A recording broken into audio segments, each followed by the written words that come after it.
Bonjour et bienvenue dans ce 8e épisode de Journal d'une meuf enceinte pour la première fois. Cette semaine, le format est un peu plus court, il dure à peu près 15 minutes. Je fais des tests, je fais des essais. Et aussi, je vous ai demandé sur Insta si vous préfériez les formats plus courts ou les formats plus longs. Vous étiez majorité à les vouloir plus courts. Et suite à ça, j'ai un abonné Patreon qui m'a dit tu fais surtout comme tu peux. Et effectivement, au vu de comment se passe ma grossesse dernièrement, je vais faire comme je peux. Parce que la productivité, c'est pas évident. La motivation, c'est pas évident. Donc, je pense qu'il y aura des fois peut-être des vidéos plus courtes, proches, et si c'est des vidéos plus longues, plus d'espace entre les deux. Je ne sais pas encore comment je vais gérer ça, mais voilà pour le moment comment ça se passe. Cette semaine, on parle de la semaine 22 essentiellement. On parle de mes maux de grossesse, vu que c'est un peu le concept de cette série, de l'échographie morphologique, d'achats qu'on a fait pour l'appartement, suite au déménagement, et aussi de certaines réactions que j'ai pu voir sur les réseaux. Voilà, sur ce, je vous laisse et enjoy. Nous sommes à semaine 22 et jour 4, et là, je commençais le montage de YouTube, et c'est drôle de me voir, j'étais vraiment au bout de ma vie. Et là, effectivement, j'ai encore un peu de nausée, mais je crois que par rapport à ce que j'avais, je crois que ça va. Je peux manger ce que je veux à peu près, donc ouais, c'est drôle de voir, j'étais vraiment au bout de ma vie. Qu'est-ce qui s'est passé ces derniers jours? Je crois que je vous ai dit dans la dernière vidéo, ou je sais plus quand, que j'étais allée voir l'ostéo. Juste que je reprenne mon planning pour pas vous dire de bêtises. Mais du coup, là, on est le jeudi. Il y a 2 semaines, j'ai vu l'ostéo. J'avais extrêmement mal au bas du dos et j'avais des sciatiques et tout. Et après le rendez-vous, ça s'est pas trop amélioré. J'en étais au point où vraiment le bas du dos, j'avais mal en bas à droite. Je pouvais pas toucher mon bas du dos, me coucher, c'est une catastrophe. Et après le rendez-vous, la douleur, elle est partie à gauche. Et ça a duré 1 semaine, à peu près, où je pouvais pas m'asseoir, me lever. C'était très compliqué. Dormir, c'était pas évident, enfin, je dormais pratiquement pas. Et ouais, me poser sur le matelas, ça me faisait mal. J'ai fait un cours de yoga il y a pile 1 semaine, le yoga prénatal. On devait se mettre sur le dos, faire des trucs, je pouvais pas tellement, ça me faisait mal. Me lever du sol, ça me faisait mal. Faire des exercices et tout. Et j'étais là, mais c'est compliqué parce que si ça va être comme ça jusqu'à la fin. Et en fait, suite au cours de yoga, 1 ou 2 jours après, j'ai plus mal. Pas 1 ou 2 jours, attends, c'était jeudi. C'était jeudi que j'ai fait le yoga. Et j'ai commencé à avoir moins mal. Et lundi, on a été faire l'échographie morphologique. Et j'ai remarqué que je marchais normalement. Je suis plus en mode canard, femme enceinte. C'est bon, je peux marcher normalement. T'inquiète pas, la marche en canard va très vite revenir. T'en fais pas pour ça. C'est juste si en fin de journée, j'ai le bas du ventre qui tire. Effectivement, je vais penser à me tenir droite et du coup à marcher beaucoup plus lentement. Parce que si je marche vite, je me penche en avant. Mais quand t'es enceinte, faut vraiment te tenir droite et puis mettre le bassin en avant. Du coup, je peux marcher beaucoup moins vite qu'avant, ce qui me fait un peu bizarre. Mais du coup, je remarche normalement. Et puis, on a fait l'écho morphologique. J'ai plein de clichés, mais enfin, j'ai pas envie de montrer parce qu'il y a des détails dessus. J'ai pas envie de me faire chier à tout cacher au montage. On a fait l'écho morpho. On a eu quelques images en 3D. On a pu le voir en 3D. Je dis il, c'est parce que c'est un bébé. Hein, d'accord, commence pas à faire des films. J'ai dit, on connaît le sexe depuis quelques semaines. On a décidé de ne pas le dire. Mais voilà, c'est un bébé, pas une bébé, donc on dira il. Mais du coup, ils ont dit qu'en tout cas, de tout ce qu'ils ont vu, tout va bien. Il a ses 5 doigts, enfin ses 10 doigts, ses 10 orteils, de petits pieds, de petites mains. À chaque fois qu'on fait l'écho, que ce soit chez le gynéco ou là, l'écho morphologique, il a toujours ses mains devant le visage et les pieds croisés devant le visage, toujours dans la même position. Alors il bouge, hein, mais chaque fois qu'on veut regarder, il remet. Et en mode non, ne regardez pas. Déjà capricieux. Et du coup, elle a un peu galéré. Elle a dû me secouer le ventre fort fort parce qu'elle voulait voir des trucs. Elle voulait voir si la lèvre était bien fermée en haut. Et elle m'a vraiment secoué un peu fort. D'ailleurs, j'ai eu mal pendant 1 ou 2 jours en bas du ventre. J'étais là, je crois qu'elle a un peu forcé quand même. Après, il y a la gynéco-chef, j'imagine, qui est venue refaire un contrôle fait. Elle a pu encore plus fort sur le ventre. Et elle était là, non, c'est bon, s'il ne veut pas bouger, il ne bougera pas. Mais en tout cas, ce qu'on a vu, c'est bien. Puis elle a dit, par contre, voilà, on a vu. Ça ne veut pas dire qu'on a tout vu. On peut quand même passer à côté de certains trucs. Mais là, en tout cas, de tout ce qu'on a vu, tout va bien. J'appréhendais un peu de publier la vidéo YouTube avant de faire l'écho-morpho, parce que j'avais peur qu'il y ait du coup une mauvaise nouvelle, parce que malheureusement on a connu des gens qui à ce stade avaient dû interrompre la grossesse, donc j'étais un peu pas tranquille. Mais du coup pour l'instant tout va bien, il se porte bien, et elle s'inquiétait beaucoup vraiment elle voulait voir s'il avait la lèvre ouverte, ce que je pense qu'on appelle de manière commune, pas commune, j'ai plus le nom, mais quand on vulgarise un peu, on dit ça le bec de lièvre. Et je lui dis, mais on est d'accord que même s'il avait ça, en soi, c'est pas très grave, c'est opérable à la naissance. Et elle m'a dit, oui, mais. Et elle essayait un peu d'être un peu évasive, mais en gros, c'est juste que s'il y a ça, ça veut dire qu'il y a d'autres pathologies derrière, et du coup, ça faut contrôler. J'étais là, ah, ok, là, du coup, je comprends mieux. Je me suis dit, c'est pour un côté esthétique, de toute façon. Ça s'opère. Mais effectivement, si c'est parce qu'il peut y avoir d'autres choses derrière, je comprends. Et après, il y avait aussi une des meufs qui était là, elle ne s'est pas présentée, elle est venue nous chercher. Je sais pas si c'était infirmière, c'était sage-femme. Et j'ai vu qu'elle était enceinte aussi, peut-être au même stade que moi. Elle Je pense que c'est pas évident d'être enceinte et de travailler dans ce milieu parce que tu vois beaucoup de choses et c'est dur de pas te projeter des fois dans les trucs négatifs. Et je me suis juste demandé si est-ce qu'elle était évasive sur cette histoire parce que est-ce que l'autre était concernée ou juste pour pas m'inquiéter parce qu'il y a des mamans qui s'inquiètent beaucoup. Donc je sais pas. Mais en tout cas, tout s'est bien passé. Il y avait genre une heure et demie de retard parce qu'ils sont en une urgence, donc ça, je peux que comprendre. Hein. D'ailleurs, je fais mes sketchs à ce niveau-là pour essayer de sensibiliser les gens, mais enfin, j'en ai écrit quelques-uns, mais ça ne veut pas comprendre. Les gens sont là, ouais, mais j'ai fait mon rendez-vous, j'ai bossé. Oui, mais s'il y a une personne qui était là en train de mourir ou en train de perdre son bébé, tu vois, c'est normal que la personne prenne une priorité.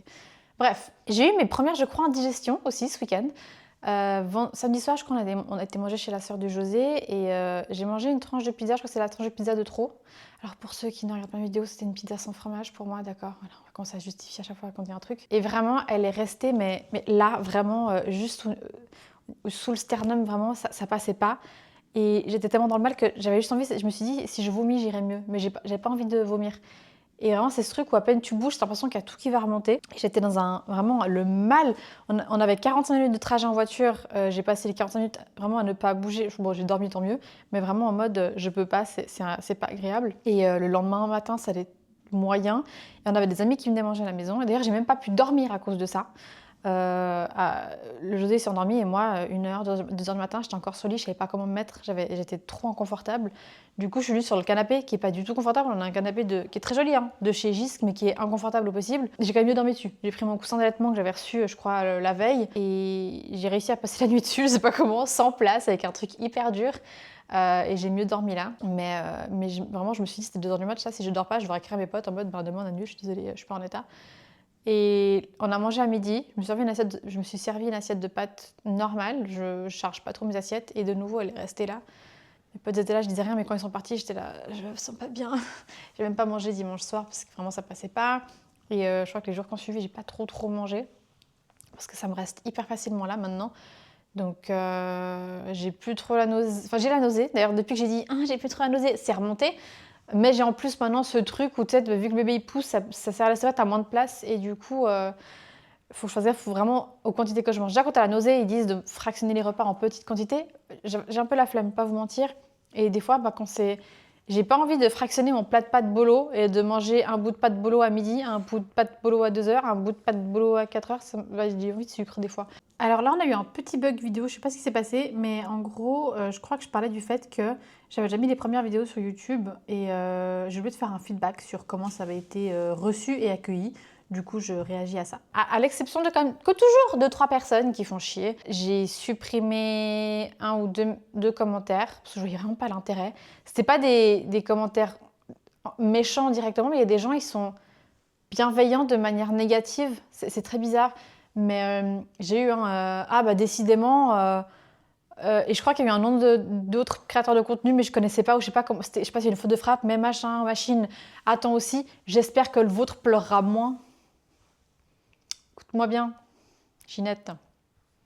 Mange tes morts, d'accord? Mange tes morts. Ça ne fait pas dire ce genre de choses, c'est juste envoyer de mauvaises vibes pour rien. Du coup, j'ai supprimé les commentaires parce que j'avais pas l'intérêt. Et il y a des gens qui m'ont dit... après, oui, j'ai mis les cornichons, donc les gens qui ont dit j'étais deux cornichons, c'est un peu le but. Mais si jamais, quand une femme vous annonce qu'elle est enceinte, dire je le savais, on a envie de faire ça, d'accord? On va rester poli, mais ça sert à rien, c'est pas cool. On veut juste que vous soyez content en fait. Voilà.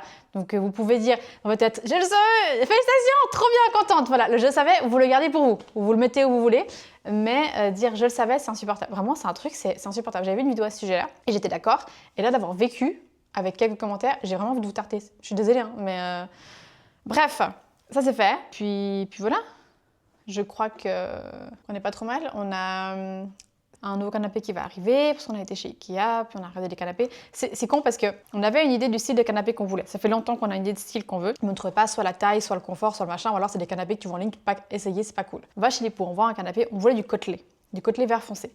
On trouve un canapé avec méridienne qui fait pas trop coffre. Moi j'aime bien qu'il y ait du rangement quand même, mais il y avait une partie coffre, c'est juste que quand tu couches, quand tu tires le canapé pour faire libre, en fait la partie où il y aura le coussin par-dessus, dessous ça fait coffre. C'est le dossier qui se couche. Je trouvais moyen ce genre de truc parce que du coup, vu que c'est le dossier qui se couche, tu peux plus t'asseoir parce que nous, on aime bien fait ouvrir le canapé pour regarder la télé. Donc on est quand même sur le dossier. Mais si le dossier se couche, c'est moins pratique. Mais le canapé était quand même confortable, il était pas trop cher. Et après, on s'est dit, ça que c'est du côtelet, t'auras un enfant, on est conscient. On est conscient que ça va être sale, d'accord? À travers notre veste, on en est conscient.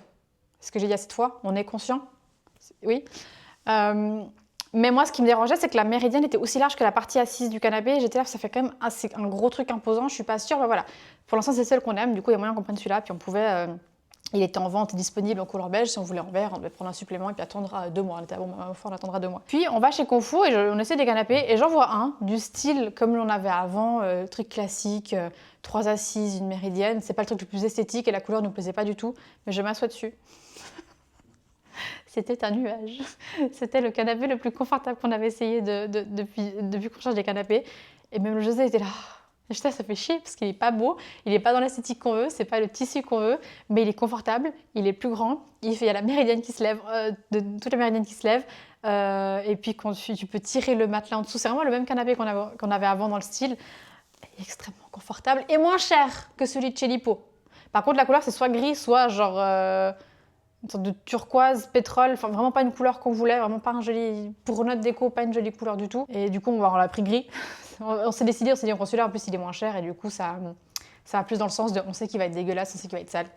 Et au pire, je ferai comme ma mère, j'achèterai des protections. Parce que ma mère, elle a un canapé depuis très longtemps, elle veut pas sortir le canapé. Déjà, c'est une couleur qui était dégueulasse, bref. Elle a acheté une protection pour le canapé, mais comme la protection pour le canapé, elle coûte cher, il y avait encore des trucs par-dessus la protection du canapé. Je ne vais pas en arriver à ce stade. Mais juste, si je trouve des plaids côtelés de la couleur que je veux, peut-être que je mettrai ça sur le canapé. C'est clairement moins esthétique qu'un canapé côtelé en lui-même. Mais bref, c'était pas le sujet de ma grossesse. Ah oui, je vous ai pas montré, je vous ai pas trop montré mon bidon. Est-ce qu'on voit quelque chose? Attendez, c'est vraiment pas sexy ce que je fais. Mais voilà. Donc ça, c'est mon bidon à 22 semaines. Est-ce que je descends un petit peu? Voilà, je me rends pas du tout compte de ce que ça rend à l'image. Je me rends pas du tout compte de ce que vous voyez.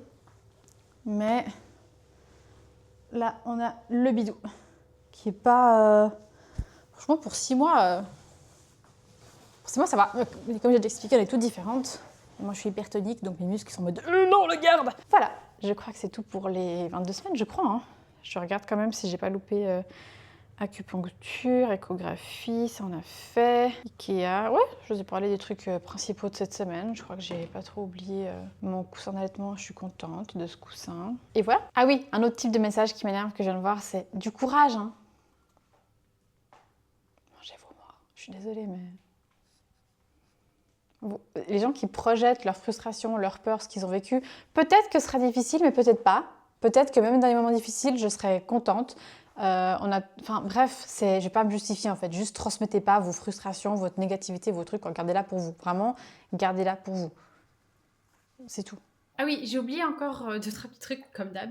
Je vous avais parlé de la visite de la maternité, que j'étais hyper contente, que ça m'avait rassurée sur plein de points, dont la péridurale, où je me suis dit en fait, elle est peut-être moins dosée en Suisse. C'est pas exactement ça. Il y a cette série de BD, La naissance, en 3 tomes, que je vous conseille si vous êtes enceinte, que vous comptez tomber enceinte et que vous allez accoucher. C'est 3 BD, 3 tomes qui englobent vraiment super bien le sujet, puis qui vous parle vraiment de tout ce qui est physiologique, comment le corps fonctionne, comment ça se passe. Ça vous fait pas du tout culpabiliser quel que soit le choix que vous fassiez pour la naissance. Et elle parle en fait des différents types de péridurales. Et du coup, j'ai mieux compris. Et il y a effectivement des types de péri qui font que tu dois rester couché, ou t'as pas le choix. Et il y a des types de péri. Est-ce que je vais retrouver... Ah voilà. Alors, il y a différents types de péridurale. La péridurale en continu, elle endort généralement de bas du corps, elle impose la position allongée, elle réduit les mouvements possibles, elle est administrée en continu à petite dose par une machine. 2. La péridurale discontinue, elle endort généralement le bas du corps, elle impose la position allongée, elle réduit les mouvements possibles, elle est administrée en une dose, puis une éventuelle deuxième dose si le besoin s'en fait sentir une fois que l'effet de la première dose s'est résorbé. 3. La péridurale autodosée. Le produit est administré par la parturiente elle-même à l'aide d'une petite pompe. Et ensuite, elle a mis un petit commentaire. On n'aura pas l'intensité d'une poussée sans anesthésie, mais on sentira au moins à quel moment et dans quelle zone pousser. Ça permet aussi de se reconnecter à son bébé. Et puis la dernière, la 4e, la péridurale déambulatoire. Elle est administrée à faible dose. Elle permet de garder l'usage de ses jambes. Elle permet de marcher et de bouger. Elle permet donc d'utiliser la gravité et le mouvement, 2 éléments essentiels pour aider le bébé à naître.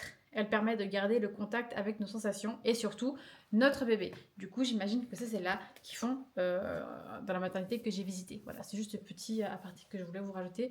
Il y a des choses que je vais vous dire des fois qui sont peut-être fausses, puis je me rends compte quelques semaines plus tard où j'apprends des choses pas justes, où je me renseigne mal, ou j'en sais rien, ou juste des bases données qui sont fausses, et après j'en apprends d'autres. Donc, attrapez pas ma veste quand je dis des trucs en vidéo et que vous n'êtes pas d'accord. Donc voilà, c'était juste petit aparté par rapport à ça. J'ai encore oublié de rajouter un petit truc. Bébé est toujours très actif, vraiment extrêmement actif, il n'arrête pas. Avant, il avait un peu ses horaires là. Depuis hier, il a décidé d'être un peu plus, de plus faire comprendre qu'il était là. Hier soir, on est sorti voir un spectacle avec le Josier et puis un couple d'amis. Et tout du long, il était là dans le ventre. Ça tourne, ça tape, ça tourne, ça tape. Et des fois, je sais pas si j'ai faim, si j'ai de la digestion. Et des fois, je crois que c'est lui.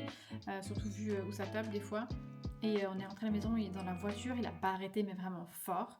Et hier, on s'est couché. Et José a mis sa main sur mon ventre. Et vraiment, j'avais l'impression qu'il m'avait enfoncé son doigt. Et en fait, non, c'était bébé qui tapait, qui tapait, qui tapait. Et José était là, punaise, mais il tape fort. J'étais là, oui, là, il tape très fort. Et c'était que ça pendant, je pense, 10 minutes, en tout cas 5.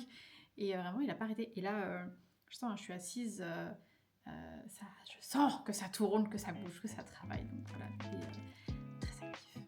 Merci d'avoir regardé cette vidéo jusqu'au bout. N'hésite pas à t'abonner pour ne pas rater les prochaines vidéos qui sortiront toutes les 2 semaines, les jeudis. Abonne-toi aussi sur les réseaux, TikTok, Insta et Facebook pour ne pas rater mes vidéos qui sont un peu différentes de cette série. Et si tu souhaites me soutenir différemment mais tu ne sais pas comment le faire, n'hésite pas à passer sur ma boutique Redbubble, boutique sur laquelle je mets mes dessins sur des goodies. Et il y a Patreon, selon le niveau que tu choisis de soutenir, tu auras accès à plus ou moins de choses et tu as surtout accès à la vidéo avant tout le monde. Et sinon, tu as aussi Ko-fi sur lequel tu peux m'offrir un petit café. Et voilà, tu as tous les détails en description. Merci beaucoup et abonne-toi!